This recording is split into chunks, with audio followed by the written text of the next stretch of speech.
नमस्कार दोस्तों, स्वागत है आपके अपने YouTube चैनल संस्कृत अड्डा पर।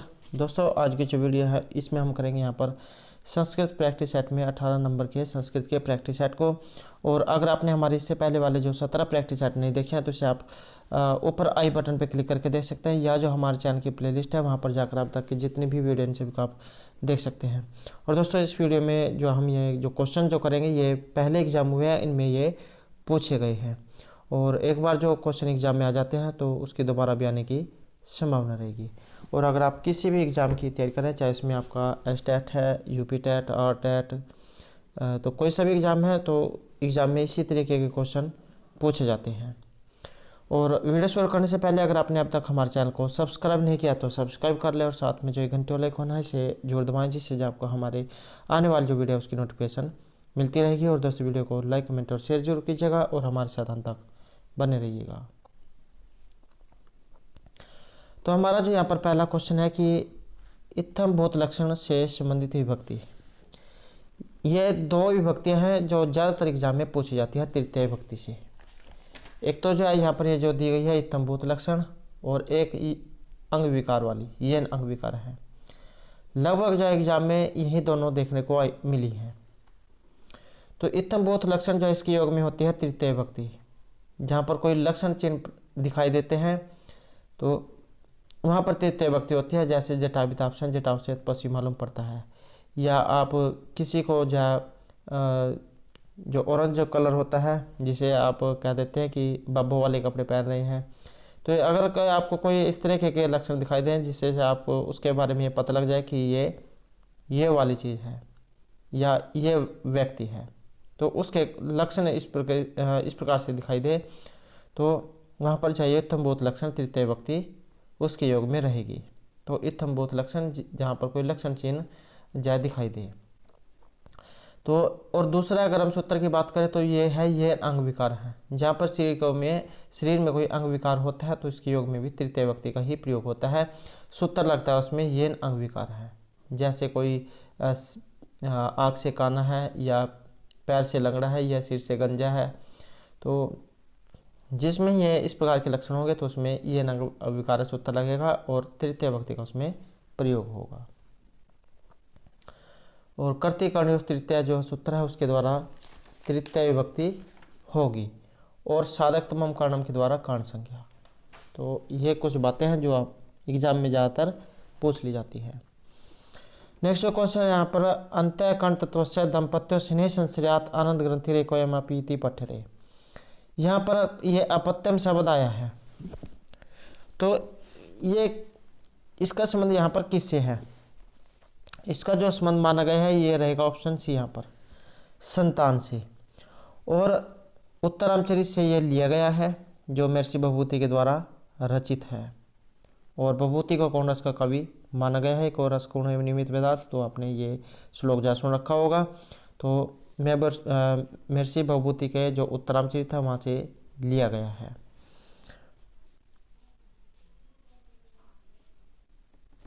तो और अगर हम इनके जो काव्य जो है उसके बारे में बात करें उत्तरामचरित की, तो ये जो उत्तरामचरित है ये रहेगा 7 अंक, 7 जो इसमें अंक हैं।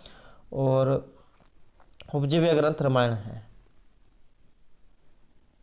और इसमें जो 7 अंक हैं, पहला अंक का नाम चित्रवृत्ति दर्शन, तीसरा छायांक है। यहाँ से एग्जाम में ज़्यादातर क्वेश्चन पूछ जाते हैं क्योंकि यहाँ पर सीता को छाया के रूप में दिखाया गया है। और 7वां जो अंक है इसका नाम है गर्भांक। नेक्स्ट क्वेश्चन है स वर्णलिंगी विदिता समय युधिष्ठिरम दैत्व निचर है। इस श्लोकांश में वर्णलिंगी शब्द का अर्थ क्या है? तो यहाँ पर ये जो वर्णलिंगी आया है इसका मतलब, इसका जो अर्थ यहाँ पर लिया गया है ये लिया गया है ब्रह्मचारी से। और ये कहाँ से लिया गया है? यह महर्षि जो भारवी है इनके द्वारा जो रचित किरातार्जुनीयम जो ग्रंथ है वहाँ से ये लिया गया है, और प्रथम अंक से। और इसमें क्या कहा गया है वर्णलिंगी, तो कि ब्रह्मचारी वेश वाला वृत्तांतों का ज्ञाता वनेचर युधिष्ठिर के पास गया। तो किरातार्जुनीयम वहाँ से लिया गया है। और सर्गों की संख्या इसमें 18, तो 18 इसमें सर्ग है। और जो महर्षि भारवी है इनको जाना जाता है अर्थ गौरव के लिए।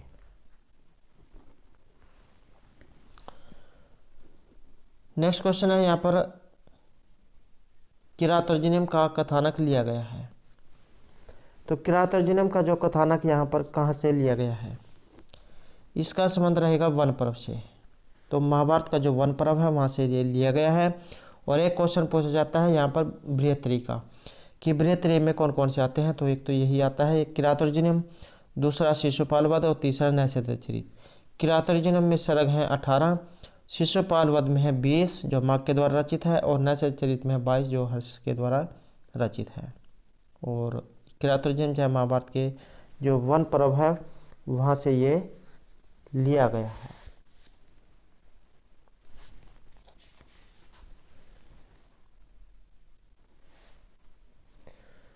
नेक्स्ट जो क्वेश्चन है, मखेश्वर खिन्नोन्मतः प्रोदसा धिनोति। तो इस प्रकार का जो यहाँ पर ये श्लोक आया है, इसमें हिरण्य रेतसम शब्द आया है, और इसका मतलब क्या लिया गया है, इसका अर्थ लिया गया यहाँ पर किसी देवता से, और यह भी किरातोर्जुनियम से लिया गया है।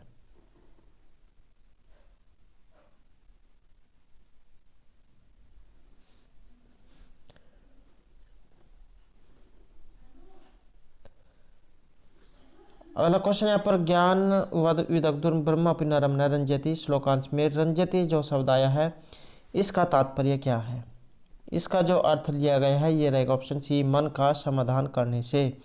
और यह लिया गया है महर्षि जो भर्तृहरि के द्वारा रचित नीति शतक है वहाँ से यह लिया गया है।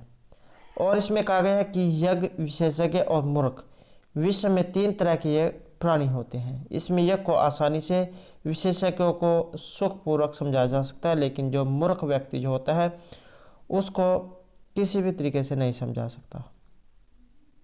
तो ये यहाँ पर रहेगा। और जो महर्षि भर्तृहरि है इनको 3 शतकों के लिए जाना जाता है, क्योंकि इन्होंने 3 शतक जहाँ लिखे हैं, नीति श्रृंगार और वैराग्य शतक। और मुक्त काव्य में जो इनके काव्य आते हैं। और एक और जैन के द्वारा दूसरा लिखा गया है वाक्य पद्यम। तो इसके साथ साथ आपने उसको भी याद रखना है। नेक्स्ट क्वेश्चन यहाँ पर नीति शतककार के अनुसार सभा में किस उपाय के द्वारा मूर्ख अपनी मूर्खता को छिपा सकता है। तो ये छिपा सकता है यहाँ पर चुप रहकर। अगर एक सभा जो है वहाँ पर सभी विद्वान है और उनके बीच एक मूर्ख व्यक्ति पहुँच जाए तो वो तभी तक जो उसमें विद्वान लगेगा जब तक वो अपना मुख नहीं खोलता या अपने मुख से कोई बात नहीं बोलता है। जैसे ही जब अपना मुख खोलेगा तो उसका पता लग जाएगा कि ये इनमें से कौन है। नेक्स्ट क्वेश्चन यहाँ पर मूर्धन्यम व सर्वलोकस्य विशीर्यते वने अथवा। श्लोकांश में मूर्धन्य का अर्थ यहाँ पर क्या लिया गया है। तो मूर्धन्य का जो अर्थ है ये लिया गया है ऑप्शन डी, ऊपर। मूर्धा होता है ऊपर, ऊपर का भाग, तो ऊपर से इसका अर्थ यहाँ पर लिया गया है। और ये भी जो यहाँ पर उक्ति आई है ये नीति शतक से ली गई है। और इसमें कहा गया है कि जैसे फूल के गुच्छे या तो सिर पर चढ़ते हैं या फिर वन में जाकर बिखर जाते हैं, मुरझा जाते हैं, वैसे ही जो तपस्वी व्यक्ति होते हैं, जो मनस्वी पुरुष, उनकी भी 2 गति होती है। या तो वे समाज में सबसे ऊंचे स्थान को प्राप्त करते हैं या फिर वे समाज से दूर रहकर वन में अपना जीवन बिताते हैं। तो नीति शतक से ये ली गई है। नेक्स्ट क्वेश्चन यहाँ पर उत्तरामचरित की कथा का वस्तु प्रारंभ होती है। उत्तरामचरित की कथा वस्तु यह प्रारंभ होती है।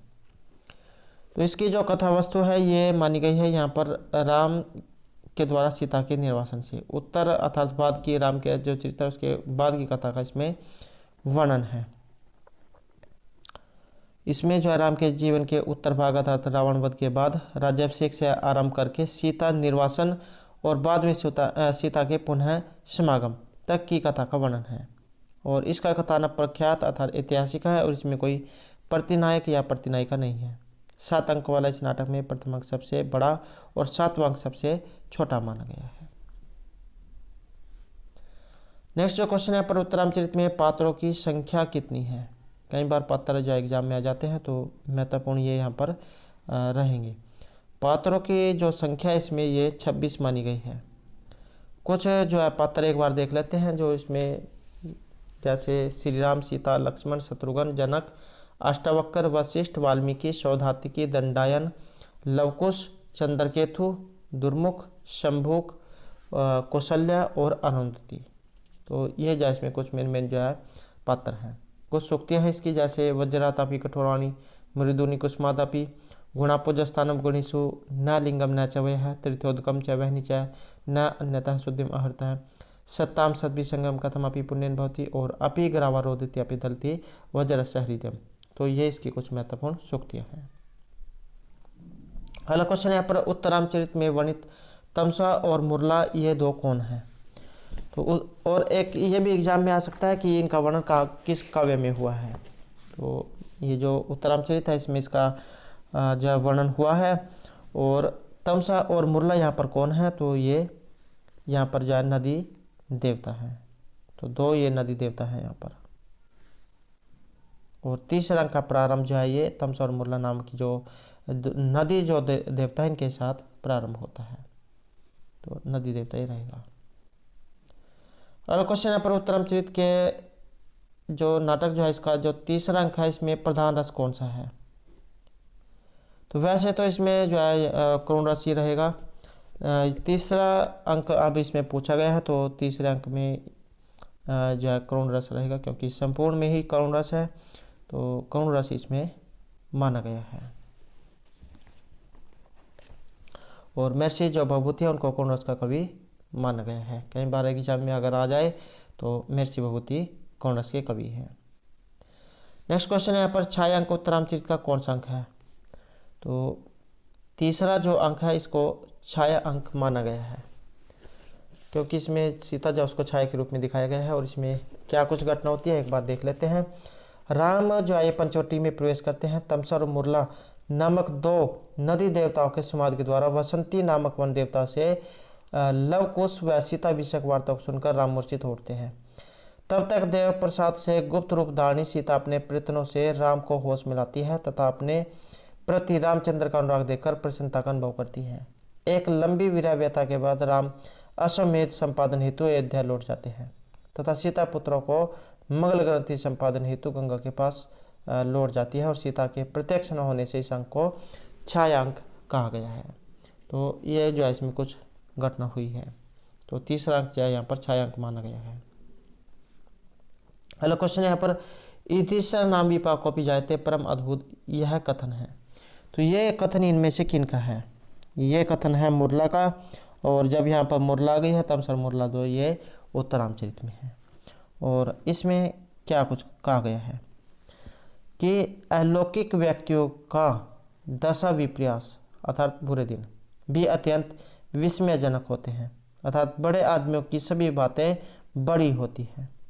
भगवान राम और सीता विपत्ति में पड़े तो वहाँ भी उनकी सहायक जो है पृथ्वी, गंगा और वाल्मीकि हो गए।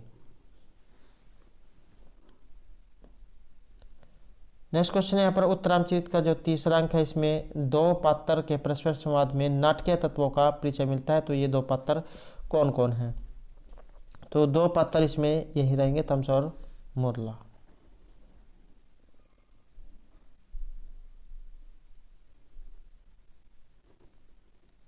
इसमें जो है दृश्य रूप से उपस्थित सीता का राम के साथ मिलन सूचित होता है। और इस अंक में दृश्यों का स्थान पंचवटी है। कई बार एग्जाम में आ जाता है कि इसमें स्थान कौन सा है, तो पंचवटी इसमें स्थान है। तीसरे अंक की घटना है ये। नेक्स्ट क्वेश्चन है यहाँ पर मेघदूत में किस राजा का उल्लेख मिलता है? तो मेघदूत मेघ को दूत के रूप में ये ली गई है। मेघदूत महर्षि कालिदास के द्वारा जो रचित है। और इसमें राजा आए हैं उदयन, प्रदोतस्य प्रिय दुहित्रम वत्स राजोत्तर जहनो। तो मेघदूत जो वहाँ से लिया गया है। और मेघदूत है महर्षि कालिदास के द्वारा रचित और दो खंडों में ये बटा हुआ है। अगर एग्जाम में खंड काव्य ना हो तो गीति काव्य जरूर दिया गया होगा। और 115 इसमें श्लोक हैं। पहले में 63 और दूसरे में 52। और इसमें रहेगा श्रृंगार और वियोग रस, मंद आक्रांता इसमें छंद है। जो क्रांता छंद है इसका लक्षण होता है मंद क्रांता, जल्दी सड़ गया मृभो, नैतुताद गुरुचेत। और 17 जो है इसमें अक्षर होते हैं। और उपजीव्य ग्रंथ है इसका रामायण। नेक्स्ट है प्राप्ते मित्रे भवति विमुखम किम पुनः तथा उच्चई, यह श्लोकांश लिया गया है। तो ये श्लोक जो यहाँ कहाँ से लिया गया है, इसका संबंध है मेघदूत से। तो मेघदूत से लिया गया है कि छोटा जन भी आश्रय चाहने वाले मित्र के आने पर उसके पहले किए हुए उपकार का ध्यान रखकर आश्रय देने से मुख नहीं मोड़ता। तो मेघदूत जो वहाँ से ये लिया गया है। मेघदूत, मेघ को दूत के रूप में यक्ष को जब श्राप दिया जाता है तब वो रामगिरी पर्वत पर जाकर रहने लग जाते हैं और वह जो है अपनी प्रियतमा से दूर हो जाते हैं, क्योंकि उनका जो है शीघ्र ही विवाह हुआ होता है। तो इस कारण से उनको श्राप दिया गया होता है, क्योंकि वो अपना काम सही ढंग से नहीं करते हैं। तो अपने प्रियतम से उससे मिले जा बहुत दिन हो जाते हैं, तो अपने प्रियतमा के पास वो मेघ को दूत के रूप में भेजता है उसका हालचाल पूछने के लिए। तो ऑप्शन ए यहाँ पर रहेगा मेघदूत। नेक्स्ट जो क्वेश्चन है यहाँ पर अत्तर श्लोके हारा इति पदस्य किम विशेषण पदम। यहाँ पर एक श्लोक जो है श्लोक उसमें से पूछा गया है हारा इस पद का विशेषण क्या है। तो इसका विशेषण है चंद्रोज्वला, चंद्रमा के समान उज्ज्वल हार। नेक्स्ट है अत्तर श्लोके धार्यते इति क्रियापदस्य किम कर्तृपदम। तो इसमें कर्तृपद कौन सा है, इसमें रहेगा ऑप्शन डी ये संस्कृत। नेक्स्ट है यहाँ पर पाठ्यचर्या ऊर्ध्वगामी प्रतिमानम इत्यनेन अभिप्राय अस्ति। इसका अभिप्राय यहाँ पर क्या लिया गया है, इसका अभिप्राय रहेगा यहाँ पर ऑप्शन ए से कि छात्र मुक्त वातावरणे वैविध्यपूर्ण गतिविधिषु भागम स्वीकृत्य पठेयु ऊर्ध्वगामी प्रतिमानम। एग्जाम में जो पैडागोजी है संस्कृत की पैडागोजी भी जुड़ आती है, बाल विकास एवं शिक्षा शास्त्र। और तो इसमें ये ऑप्शन एक को माना गया कि छात्र मुक्त वातावरण में विविधतापूर्ण गतिविधियों में भाग लेकर अपने अध्ययन करें। नेक्स्ट है यहाँ पर मानवतावादी उपागम इत्यनेन अभिप्राय अस्ति। मानवतावादी उपागम से अभिप्राय यहाँ पर क्या लिया गया है, तो इसका जो अभिप्राय रहेगा ये रहेगा ऑप्शन ए से नूतन संदर्भेषु अधिगम सामग्री नाम संकल्पना नाम सिद्धांता नाम अनुप्रयोग। नेक्स्ट है पूर्व वाचन गतिविधि इत्यस्य प्रमुख उद्देश्य है। पूर्व वाचन गतिविधि जो वाचन जो होता है पूर्व वाचन, इसका प्रमुख उद्देश्य क्या लिया गया है, इसका उद्देश्य लिया गया है यहाँ पर ऑप्शन बी से पाठ्य रुचि वर्धनम, पाठ में रुचि बढ़ाने के लिए। नेक्स्ट है सतत व्यापक मूल्यांकन अंतर्गत। सतत व्यापक मूल्यांकन के अंतर्गत इसमें कौन सा आता है, तो इसमें रहेगा ये ऑप्शन डी कि छात्राणाम मूल्यांकनम नियमित रूपेण क्रियते। छात्रों का जो मूल्यांकन है ये हर रोज किया जाना चाहिए।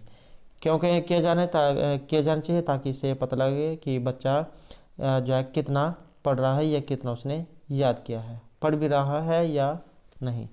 तो जैसे आप टेस्ट लेते हैं हर रोज़, तो उसका जो है नियमित रूप से मूल्यांकन होना चाहिए कि बच्चे ने कितना याद किया। नेक्स्ट है सृजनात्मक पठनस्य उदाहरण। सृजनात्मक पठन का उदाहरण इनमें से कौन सा माना गया है, तो सृजनात्मक पठन का माना गया है ये ऑप्शन बी भिन्न दृष्टिकोणे नाटकीकरणम भूमिका निर्वहणम और पुनः लेखनम। नेक्स्ट क्वेश्चन है विहंगम दृष्टिया पठनेन अभिप्राय है। तो विहंगम दृष्टि से पढ़ने का अभिप्राय यहाँ पर क्या रहेगा, इसका जो अर्थ लिया गया है ये रहेगा ऑप्शन ए से विशिष्ट अर्थम अथवा सूचनाम प्राप्तुम संपूर्ण पाठ्य वस्तु न गंभीरतया पठनम, गंभीरता से संपूर्ण पाठ्य वस्तु को पढ़ना। नेक्स्ट क्वेश्चन रहेगा पाठ्य वस्तु समग्रता इति अनेन अभिप्राय। पाठ्य वस्तु समग्रता से अभिप्राय क्या है, इसका जो अभिप्राय रहेगा ये है ऑप्शन सी से विभिन्न अनुच्छेदेषु वाक्येषु व परस्परम संबद्धतां दर्शितुं सर्वेषां नाम पदानाम प्रयोग है। नेक्स्ट क्वेश्चन है अधिकृत श्रवणेन अभिप्राय है। अधिकृत श्रवण से अभिप्राय क्या है, तो ये माना गया है यहाँ पर ऑप्शन डी से विशिष्ट सूचना प्राप्तुम अवधान पूर्वक श्रवण सुनना।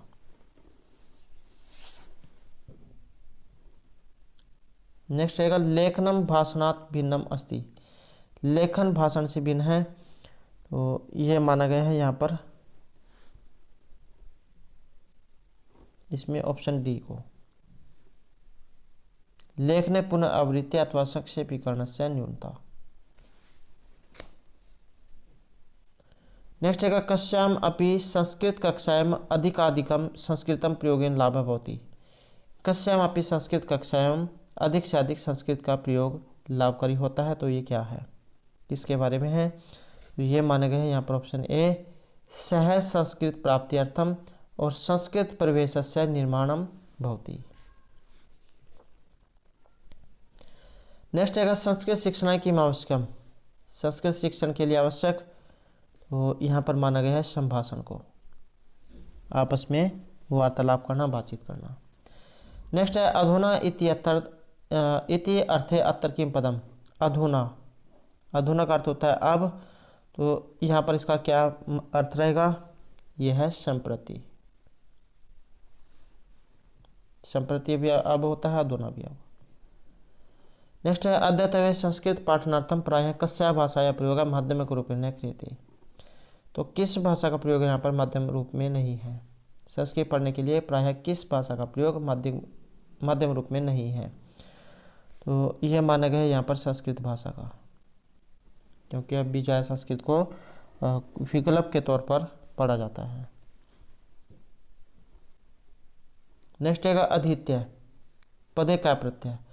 अधि उपसर्ग पूर्वक, यहाँ पर ई, इसमें जो है यहाँ पर उपसर्ग है, उपसर्ग तो है अधि, अधि उपसर्ग पूर्वक ई धातु है यहाँ पर, और तो उसके बाद जो है अन्य कार्य होकर यहाँ पर अधित्य रूप ये बनता है। नेक्स्ट है कस्मिन् अनुच्छेदे दृश्यते इति क्रियापदस्य किम कर्तुम पदम प्रयुक्तम। दृश्यते जो यहाँ पर आया है, इसका कर्तृपद क्या है, इसका माना गया है ये नैपुण्यम, निपुणता को। नेक्स्ट है कर्तव्यम इति पदे का प्रत्यय।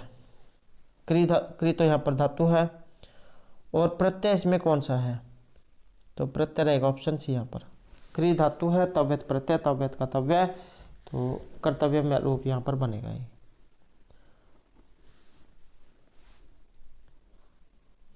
नेक्स्ट है अतर्कत प्रत्ययस्मिन् पदे प्रयुक्त है। यहाँ पर जो कत प्रत्यय है ये किस पद में प्रयुक्त हुआ है, तो कत का प्रयोग ये माना गया है यहाँ पर ऑप्शन ए में स्वीकृत है। नेक्स्ट है अतर संधि युक्त पदम किम। संधि युक्त पद इनमें से कौन सा है, तो इसमें जो हमारा सी आंसर रहेगा ये रहेगा इसमें ऑप्शन डी संस्कृत छात्रा। इसमें जाए यहाँ पर ये संधि युक्त पद रहेगा। संस्कृत अलग है, छात्र अलग है। नेक्स्ट क्वेश्चन है हितम मनोहारी च दुर्लभम वचः है। ये है वचः हितम मनोहारी च दुर्लभम वचः। हितकारी जो मनोहर वचन होते हैं अर्थात दूसरों को अच्छे लगने वाले, इस प्रकार की ये उक्ति है। कहाँ से ली गई है या किन की है, तो महर्षि भारवी के द्वारा जो रचित किरातार्जुन जन्म का जो पहला सर्ग है वहाँ से ये ली गई है, और वनेचर ने युधिष्ठिर से ये कही है। तो वनेचर ने किसको कही है, युधिष्ठिर से, कि हितकारी और मनोहर जो वचन होते हैं दूसरों को अच्छे लगने वाले, इस प्रकार की बातें दुर्लभ होती है। सब जो है अपने बारे में ही सोचते हैं। नेक्स्ट है अहो दुरंता बलवद विरोधिता सूक्ति किसके लिए कथित है। तो ये सूक्ति यहाँ पर किसके लिए कही गई है, ये कहाँ से ली गई है, इस प्रकार भी आ सकता है। तो यह भी जो है महर्षि भारवी के द्वारा जो रचित किरातार्जुन जन्म है वहाँ से ये ली गई है पहले सर्ग से। और इस सूक्ति में जो वनेचर इसने दुर्योधन के लिए युधिष्ठिर से ये कही है। तो किसने कही है, वनेचर ने दुर्योधन के लिए युधिष्ठिर से। तो दुर्योधन से जो ये कही गई है वनेचर के द्वारा। और इसमें क्या कहा गया है कि अहो दुरंता बलवत विरोधिता, कि बलशाली से विरोध करना दुख में परिणाम वाला होता है। अगर आपसे कोई जो तेज है, तकड़ा व्यक्ति है, शरीर में हष्टपुष्ट है और आप कमज़ोर हैं, अगर आप उसके साथ लड़ाई करोगे तो वाकई में तो निश्चित रूप से जो आप ही की हार होगी। तो अहुदुरंत बलवत विरोधिता बलशाली के साथ किया गया विरोध जो है दुख में परिणाम वाला होता है, हानि इसमें आपकी ही होगी। नेक्स्ट है विचिन्त्य में कौन सा प्रत्यय है? तो वी उपसर्ग पूर्वक चिन्ह धातु, और इसमें प्रत्यय कौन सा है? लयप यहाँ पर प्रत्यय इसमें रहेगा, विचिन्त्य। नेक्स्ट है यहाँ पर पट धातु के विधिलिंग में प्रथम पुरुष बहुवचन का जो रूप है ये कौन सा है? पट धातु है पढ़ने में, और विधिलिंग लकार प्रथम पुरुष बहुवचन, तो पठेत पठेताम पठेयु, तो पठेयु जो यहाँ पर ये बनेगा। और पठंती लट लकार बहुवचन का है, और पठतो पठताम पठंतु, पठ पठतम पठत, पठानी पठाओ पठाम, और ये लंग लकार में है। तो विधिलिंग लकार प्रथम पुरुष बहुवचन का रूप है पठेयु। नेक्स्ट क्वेश्चन है पर गम धातु और लिट लकार के उत्तम पुरुष और एक वचन का रूप इसमें कौन सा है? तो यह माना गया है गमिष्यामि। गम धातु है यहाँ पर जाने अर्थ में, और लिट लकार उत्तम पुरुष एक वचन गमिष्यामि, गमिष्यति गमिष्यता गमिष्यन्ति, गमिष्यसि गमिष्यता गमिष्यत, गमिष्यामि गमिष्यामः है गमिष्याम है। और अगच्छत ये लंग लकार में है, गस्ताम गस्तु गस्ताम ये लोट लकार में है, और गच्छेत गच्छेताम गच्छे विधिलिंग लकार में है। नेक्स्ट जो क्वेश्चन है किसलम एवं मुग्धम बंदनाथ विपर्लोनम हृदय कमल शोषित दारुण दीर्घ शोक है। पुस्तक श्लोक किस प्रस्तुत श्लोक किस पुस्तक से ये लिया गया है? तो इसका जो संबंध है ये हमारा रहेगा उत्तरामचरित से।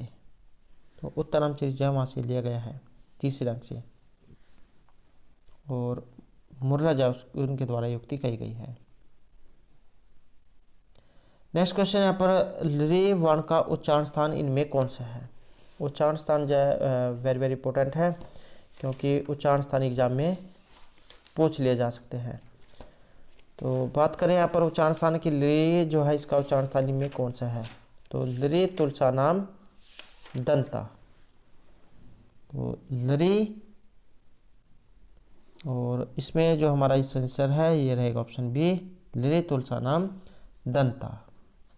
लरी और त्वरक त थ द द न और श, इनका जो उच्चारण स्थान ये दंत से होता है।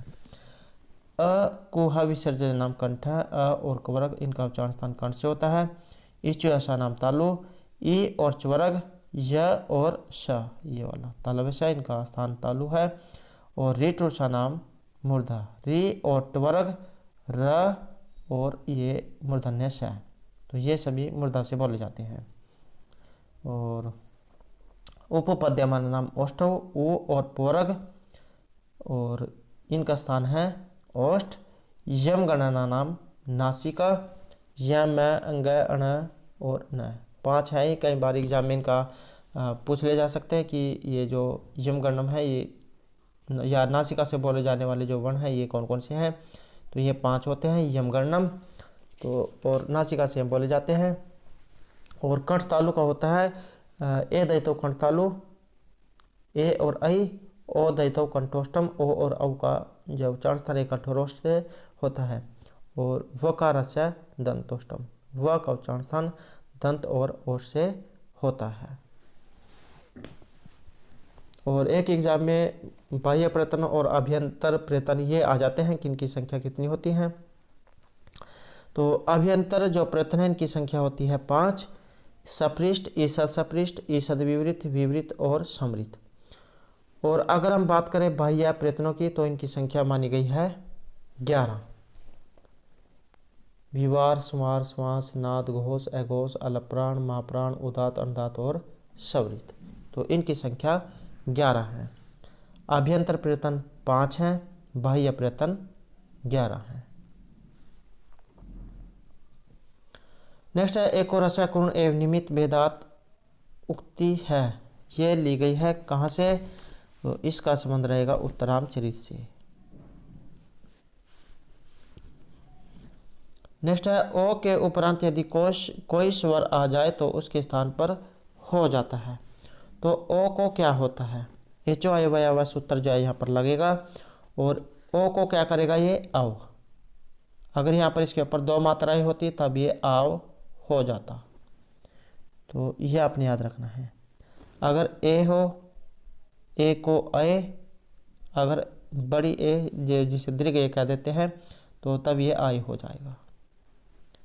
तो ओ को अब होगा, सूत्र है इस जो आय वह या वह है। नेक्स्ट जो क्वेश्चन है यहाँ पर वागीश है, वाक प्लस ईश है, वागीश है, इसमें संधि करने वाला सूत्र, या एग्जाम में कई बार इस तरह के से भी आ जाता है, जैसे वागीश है दे दिया जाएगा, संधि विच्छेद पूछ ले जाएगा, क्या बनेगा वाक प्लस ईश है, या ये संधि विच्छेद आ जाएगा और पूछ ले जाएगी संधि कौन सी है, वागीश है, तो वाक प्लस ईश है। किसी भी तरीके से एग्जाम में आ सकता है। और बात करें यहाँ पर सूत्र की तो झलाम जसवंत सूत्र ये लगेगा, जलो को जैसे करता है, अर्थात जो का जो है इसको तीसरा अक्षर ये करेगा क ख ग, तो वागीश है यहाँ पर ये रूप इसमें बनेगा। और उसके बाद स्थानीय अंतरतम सूत्र भी इसमें लगता है, तो उसके बाद वागीश जो ये बनता है।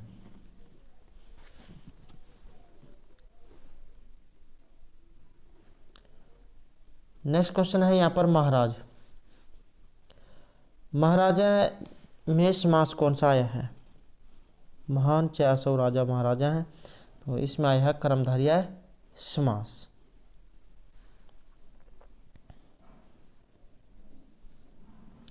नेक्स्ट है पीताम्बरः में कौन सा समास है, तो पीताम्बरः पिता ने अम्रानी एस है, पीताम्बरः तो इसमें आएगा बहुब्रीहि समास। और बहुब्रीहि समास जो कौन सा होता है जिसमें न पूर्व पद न उत्तर पद बल्कि अन्य पद प्रधान होता है, तो इसमें बहुब्रीहि समास होता है। और बहुब्रीहि जो समास करने वाला सूत्र कौन सा है, तो ये है अनेकमन्य पदार्थे, इसके द्वारा बहुब्रीहि समास होता है। चार थे द्वंद्व के द्वारा द्वंद्व समास होता है, और च और के द्वारा इसको जोड़ा जाता है। तीन जो है इसके भेद जो है माने गए हैं, तीन भेद कौन कौन से होते हैं, इतरेतर समाहार और एक शेष द्वंद्व समास। इतरेतर का जो उदाहरण है शिवकेशव, समाहार का पाणिपादम और एक शेष का है पितरो। और द्विगु समास होता है जिसमें संख्यावाची दिया गया होता है, जो इसकी पहचान यही है कि इसमें शुरू में संख्या जो है दी गई होती है, जैसे पंच गवम पंचनाम गवानाम समाहार है, तो जिसमें शुरू में संख्या दी गई होगी। और तत्पुरुष समास वहाँ पर होता है जिसमें उत्तर पद प्रधान होता है। और तत्पुरुष समास जो इसके दो भेद माने गए हैं, समानाधिकरण और व्याधिकरण।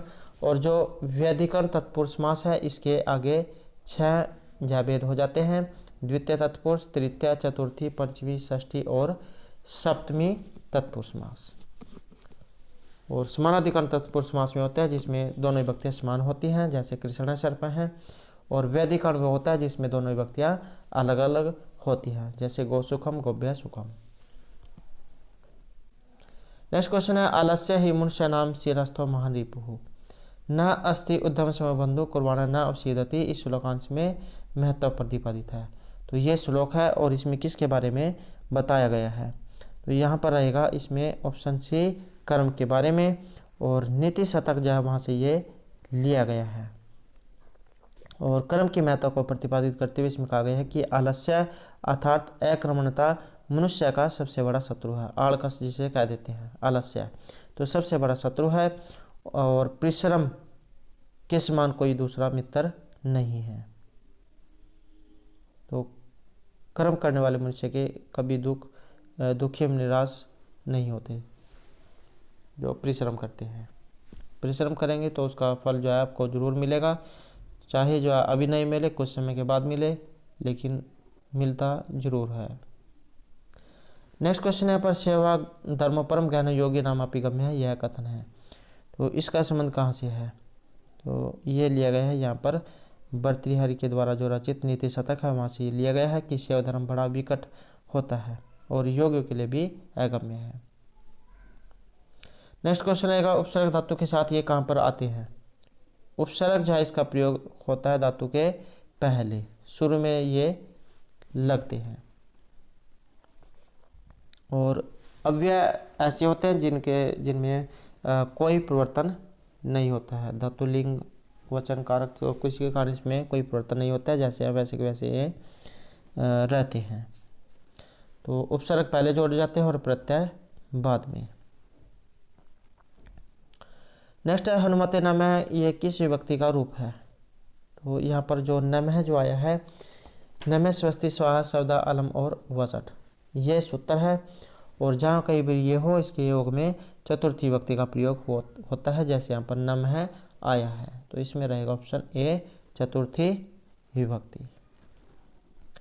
नेक्स्ट क्वेश्चन है यहाँ पर विधिर अहो बलवान नीति में मत ही, यह सूक्ति है, तो यह सूक्ति कहाँ से ली गई है? तो इसका जो संबंध है ये रहेगा नीति शतक से।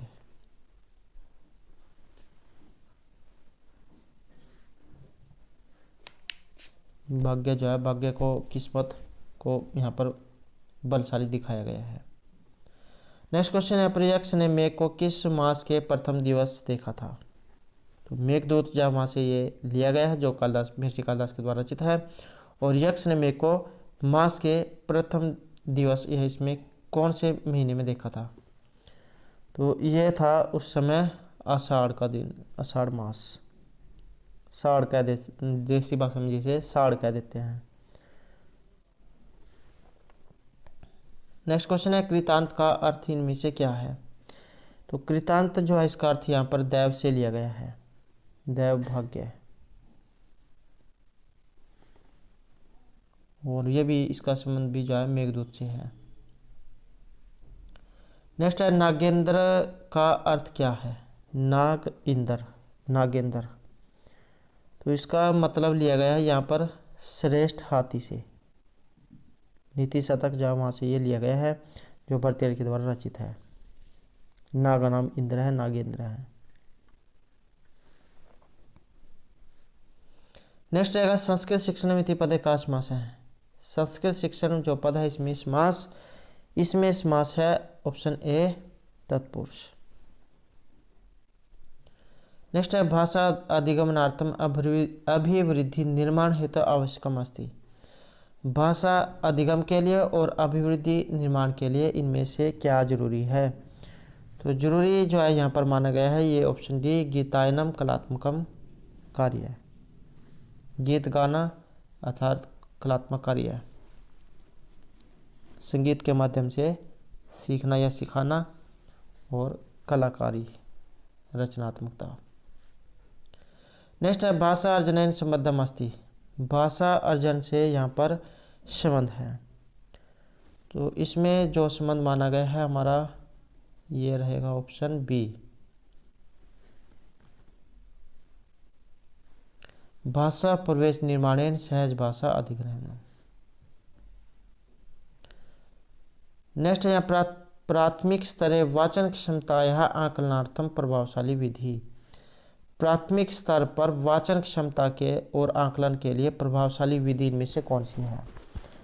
तो प्रभावशाली जो विधि है ये रहेगा ऑप्शन डी शब्दार्थम अधिकृत्य भाषा क्रीड़ा।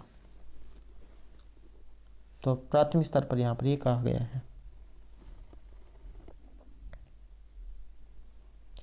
नेक्स्ट है, पाठ्यचर्या विकास से सोपान क्रम। पाठ्यचर्या विकास के सोपान का क्रम, तो यह ऑप्शन भी यहाँ पर आवश्यकता विश्लेषण, लक्ष्य निर्धारण, पाठ्य वस्तु का चयन और आकलन। नेक्स्ट है, वैविध्यपूर्ण अनुभव नाम कृत्य का उत्तम मार्ग है। तो वैविध्यपूर्ण अनुभव के लिए उत्तम मार्ग, इसमें रहेगा ये ऑप्शन डी वास्तविकानि वस्तुनि।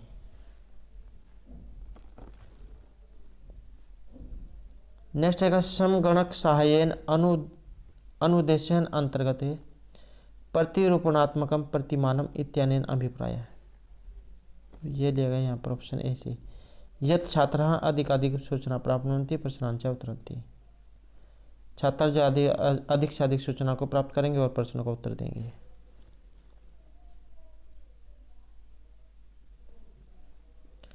नेक्स्ट जो यहाँ पर क्वेश्चन है, श्रवण प्रेरकेन अभिप्राय। श्रवण प्रेरक से अभिप्राय, तो यह रहेगा यहाँ पर इसमें ऑप्शन सी कार्यस्य पूर्णतायाः प्रस्तुते च कृते छात्राणाम श्रवण कौशलस्य क्षमतायाः विकास।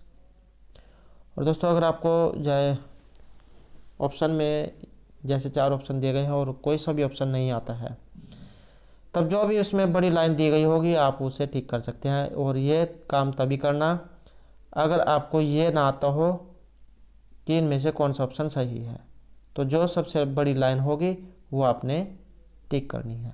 ये फार्मूला तभी लगाना है अगर आपको आंसर ना आता हो बाल विकास में। नेक्स्ट क्वेश्चन है, भाषण आकलन समय अंतः क्रियात्मकम कार्यम कृतवती इत्यनेन अभिप्राय।